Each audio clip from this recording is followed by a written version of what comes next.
सर्वांना विनंती आहे, कृपया खाली बसून घ्या. भाऊ आपल्याला मार्गदर्शन करणार आहे. खाली बसून घ्या. समोर उपस्थित सर्वांना विनंती आहे, खाली बसून घ्या. भाऊंच्या वतीने मी आपल्याला विनंती करतो, कृपया जे गेटवरती उभे आहेत त्या सर्वांना विनंती आहे, कृपया खाली बसून घ्या. खरंच खाली बसून घ्या प्लीज, विनंती आहे आपल्याला. मी भाऊंच्या वतीने आपल्याला विनंती करतो, खाली बसून घ्या.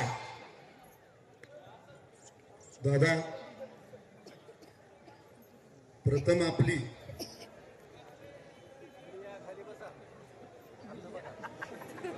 क्षमा मागतो की माझ्या सामान्य कार्यकर्त्यांनी हे भाषणाचा प्रोटोकॉल तोडला.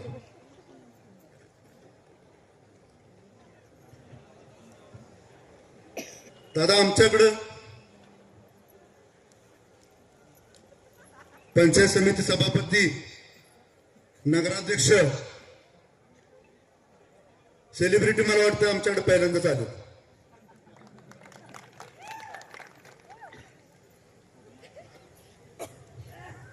मला आज चांगलं आठवतंय 2019ला दादा मी तुम्हाला शब्द दिला होता. दादा, मी तुमच्या बरोबर ताकदीने राहणार. त्यावेळेस पण आम्ही कोणत्याही सभेला ना आपण होता, ना कोणी सेलिब्रिटी होती. आमची सेलिब्रिटी बसलेली, समोर बसलेली सामान्य जनता.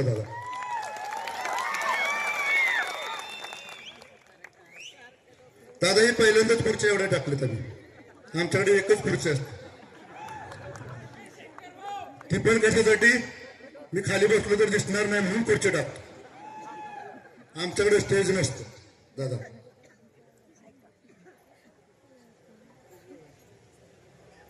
कारण आम्ही सामान्य कार्यकर्त्याचा नेता, सामान्य कार्यकर्त्याचा नेता नाही, सामान्य कार्यकर्त्याचा एक सेवक आहे.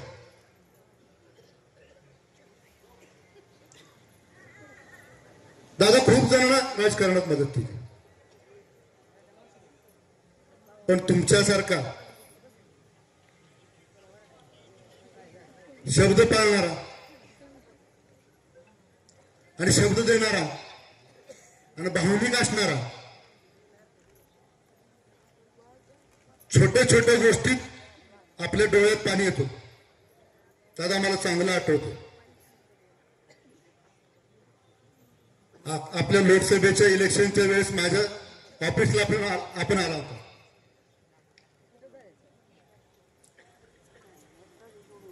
मला तुमच्याकडे बघितलं की असं वाटायचं, डॅशिंग माणूस आहे. तुम्ही डॅशिंग आहातच, पण मला तुम्ही म्हणला, भाऊ पाठीमागच्या वेळेस तुम्ही शब्द पाळा. ह्यांचे शब्द तुम्हाला फक्त ऐकवतो. दादांनी मला सांगितलं, भाऊ तुमचे माझ्यावर उपकार आहेत, असा हा मोठ्या मनाचा नेता आहे. राजकारणात एवढे बोलायचं नसतं. उपकार आहेत, तुमच्यामुळे मी उभा राहिलोय, तुमच्यामुळेच राजकारणात आलो, तुमच्यामुळेच आमदार झालो, तुमच्यामुळेच मंत्री झालो, असं म्हणायचं नसतं दादा. पण तुमच्यासारखा नेता शेखर गोरेला बोलून दाखवलं, छोट्या कार्यकर्त्याला एका खासदारानं बोलून दाखवलं, भाऊ तुमचे माझ्यावर उपकार आहेत.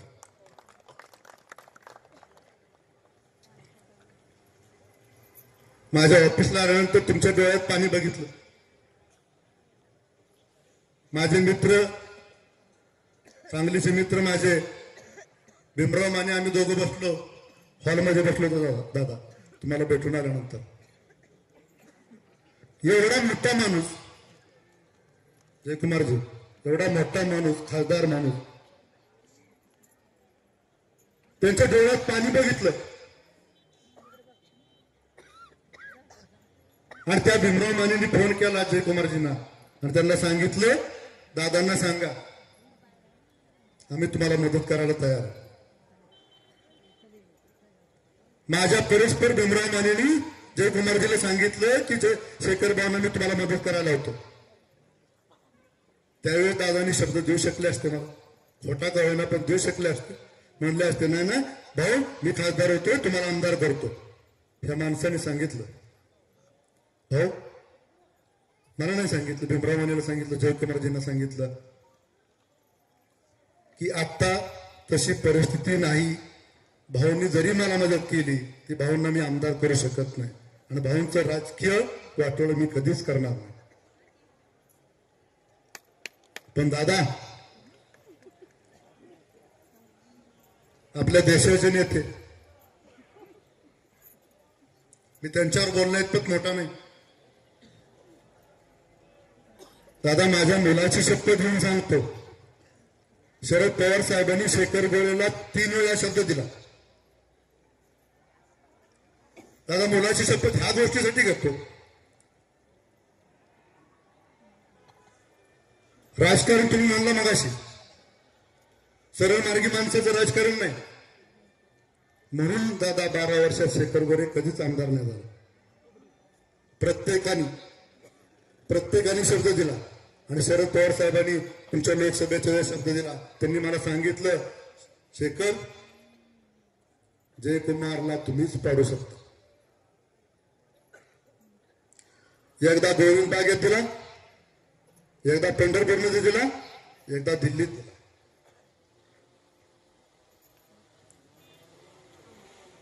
दादा 3 वेळा शब्द दिल्यानंतर पण आम्ही ताकदीने काम केलं. दादा स्वतःच्या खिशातले पैसे घालून धैर्यशील मोहिते पाटलासाठी या सामान्य कार्यकर्त्यांनी पळून पळून काम केलं आणि त्यांना निवडून आणायचं काम केलं. त्याला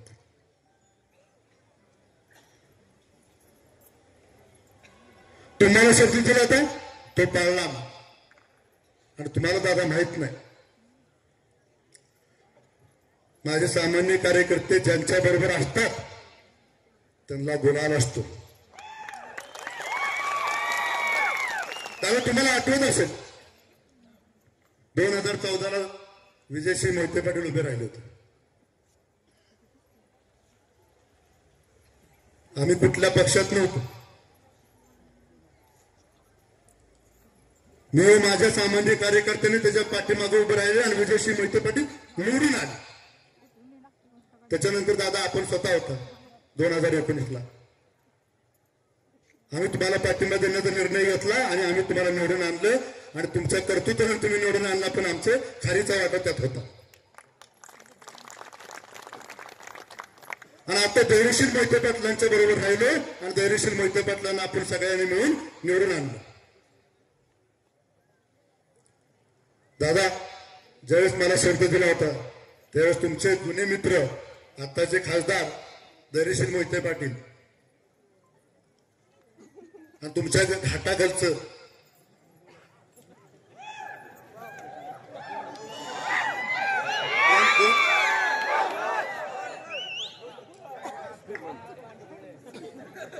ते घाटाखालचं भांडवळ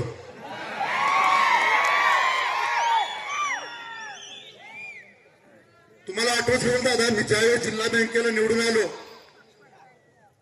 चिठ्ठीवर निवडून आलो चिठ्ठीवर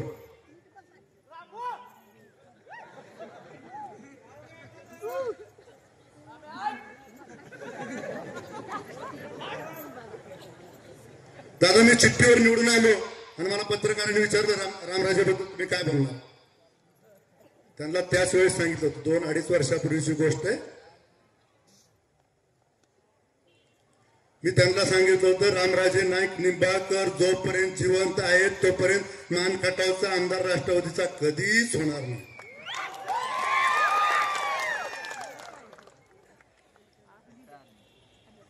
मी असं म्हणत नाही त्यांनी लवकर मारावं. जिवंत म्हणजे राजकीय जिवंत असेल तो आणि काय त्याला करायचं करू द्यावं.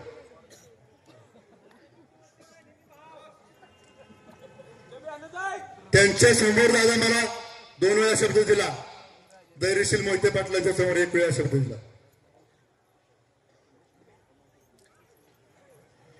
3 वेळा दादा यांनी राष्ट्रवादीने माझ्याशी गद्दारी केली. एकदा दादा विधान परिषदेला उभं केलं. जयकुमारजी 104 मतं आमची राष्ट्रवादीची जादा असताना दादा मी 46 मतांनी पडलो. मला पण वाटलं होतं लवकर आमदार होईल. तिकडे जयभाव आमदार आहे, मी पण आमदार होईल. मला बऱ्याच लोकांनी सांगितलं ही दादा फसवतील, पण मी ऐकलं ना. मला पण वाटायचं लवकर आमदार हो, लवकर आमदार हो. मला काही माहिती एवढा लवकर आमदार होताना खूप त्रास होतो.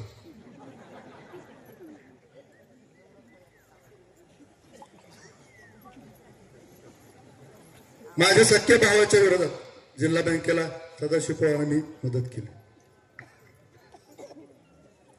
राष्ट्रवादीचे त्यावेळेचे सर्वेसर्वा ज्याला कुणाला दगडाला जरी उभं केलं तरी सदाशिव पवार ते निवडून आणायचे.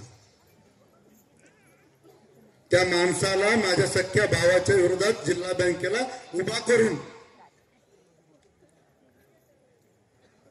निवडून आणायचा दादा प्रयत्न केला. त्यावेळेस जयकुमार आणि शेखर गोरे यांच्यावर कमीत कमी जयकुमारजी 11 केसेस झाले. 11.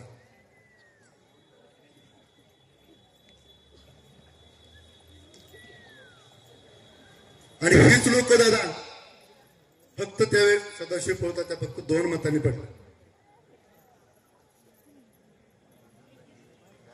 एवढं असताना लोक कधी कधी म्हणतात, राष्ट्रवादीचे लोक म्हणतात की जयकुमार आणि शेखर गोरे एक आहे. जसं आता आम्ही एक व्हायचा प्रयत्न करतोय तसं जर 12 वर्षापूर्वी किंवा 10 वर्षापूर्वी प्रयत्न केला असता तर शेखर गोरे तुम्हाला आमदार दिसला असता.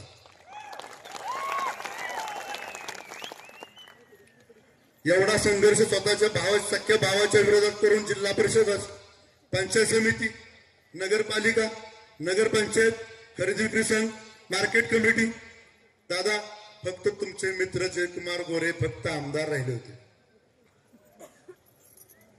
ह्या सगळ्या संस्था त्यांच्याकडून सामान्य राष्ट्रवादीच्या कार्यकर्त्यांनी सगळ्यांनी मिळून ताब्यात घेतलं होतं. असं असताना तुमच्या घाटाखालच्या कुणी ती मध्येच प्रभाकर देशमुख साहेबांना आणलं आणि शेखर गोरेला खड्यासारखं बाजूला केलं. तेच पाप तुमच्या घाटाखालच्या परत एकदा 2024 ला केलं. ज्या प्रभाकर देशमुखांनी 5 वर्ष स्वतःच्या खिशातले पैसे घालून राष्ट्रवादी पक्ष सांभाळला त्याला पण लाथ मारली. मला 3 वेळा शब्द देऊन मला पण लाथ मारली. दादा ज्या माणसाला उमेदवारी दिली त्या माणसानं तुमचं दादा काम केलं, तुमचं भाजपचं काम केलं होतं दादा. राष्ट्रवादीच्या विरोधात दादा काम केलं होतं. अशा व्यक्तीला तुम्ही उमेदवारी दिली. जो व्यक्ती निर्व्यसनी आहे, निर्व्यसनी आमदार जयकुमार गोरे म्हणाले की ते 11 वाजता चंद्रावर असतात. पण माझं म्हणणं बघा, माझं म्हणणं काय, ते 8 वाजता चंद्रावर जातात, उभे राहतात आणि 11 पर्यंत खाली बसतात.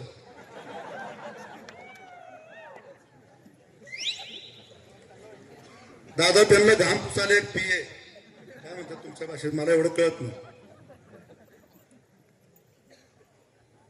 माझ्याबरोबर जिल्हा बँकेचे संचालक आहेत. ते 2 तासाची मिटिंग असली तर कमीत कमी 5-6 वेळा फुकतात.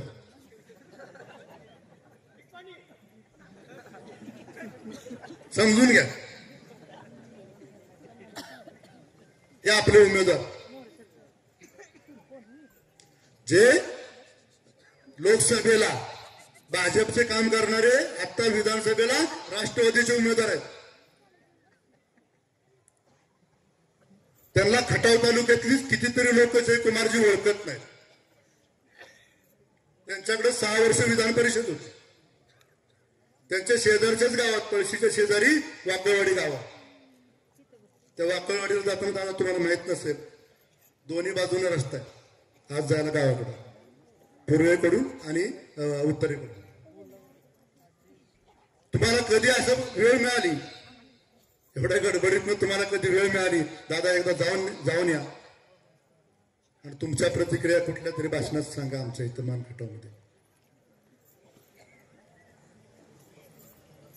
साधं 6 वर्षात ह्या माणसाला शेजारच्या गावातला रस्ता करताना आला आणि हा म्हणतो खटावची अस्मिता आपल्याला जागवायची. दादा ह्या लोकांनी फक्त सांगावं,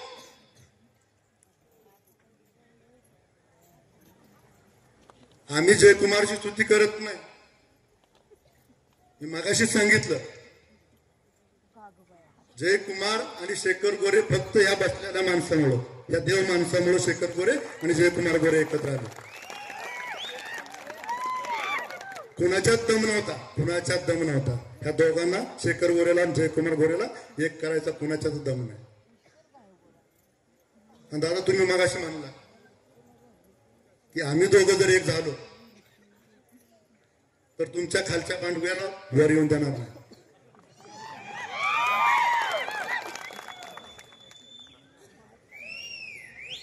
आम्ही एक झालो नाही, आम्ही एका पक्षात समंजसपणाने आम्ही काम करणार. हे सगळं जुळवत आणले दादानी आणि फडणवीस साहेबांनी. ह्याला तडा जाऊन देणार नाही. दादा ह्या माझ्या सामान्य कार्यकर्त्याच्या समोर सांगतो,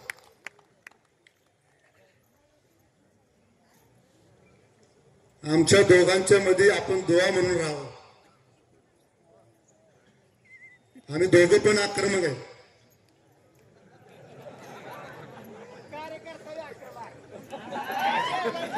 त्यांच्यात तर आमच्यात एवढाच फरक आहे,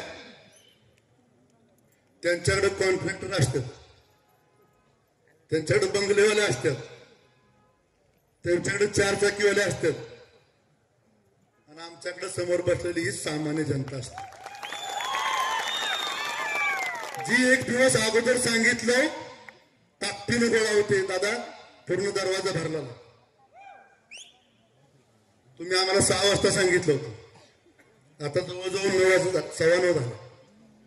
महिला बघा समोर बसलेला. तुमची लाडकी बहीण योजना एवढी सक्सेस झाली दादा, तरी पण तुमच्याकडे जेवढ्या महिला नाहीत तेवढ्या शेखर गोरे यांच्याकडे महिला आहेत. आणि आम्ही ते सगळ्या महिला आणि समोर बसलेली जनता घेऊन आम्ही तुमच्या भाजपच्या बरोबर यायला तयार आहे.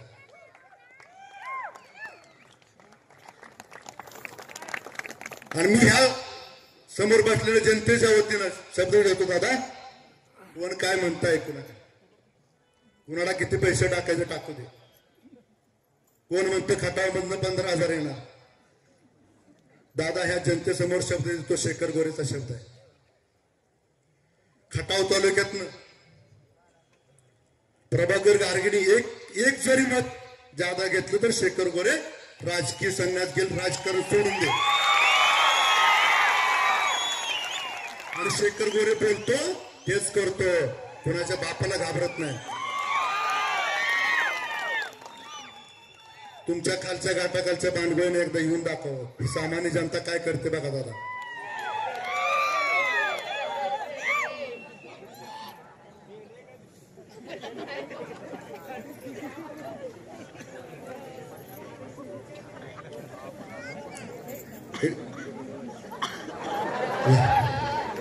हे गारगे साहेबांचे कार्यकर्ते. दादा बरं झालं मला आठवण झाली. हे खाली बसा, खाली बस, हे खाली बस. असे बरेच कार्यकर्ते गारगे साहेबांचे. आदर्श आमदारांची खरी आठवण असू द्या, चेष्टेचा भाग सोडा. दादा आम्ही ठरवलं होतं उद्यापासून प्रचाराला सुरुवात करायची, पण दादा तुम्ही तो व्हिडिओ दाखवला. बऱ्याच माझ्या सामान्य कार्यकर्त्यांना समजलं नाही विधानमंडळ म्हणजे काय असतं, विधिमंडळ म्हणजे काय असतं. मी सगळ्याला सांगतो दादांच्या समोर, आमच्या कार्यकर्त्यांना फक्त आमदार एवढंच कळतं.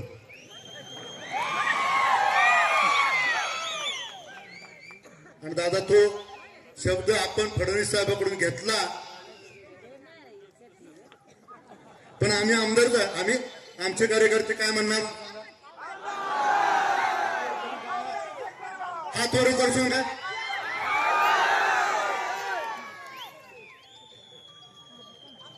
माझ्याकडून बोलताना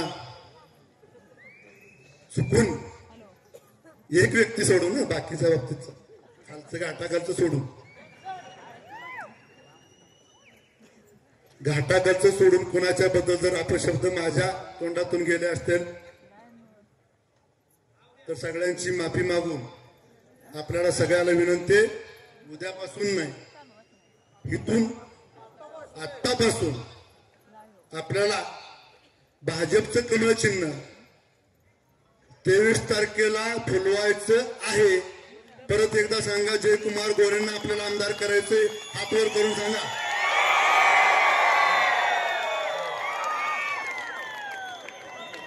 धन्यवाद.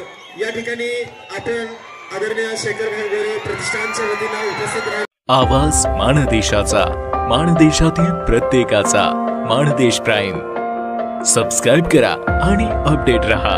नवीन व्हिडिओच्या नोटिफिकेशनसाठी बेल आयकॉनचं बटन दाबा. धन्यवाद.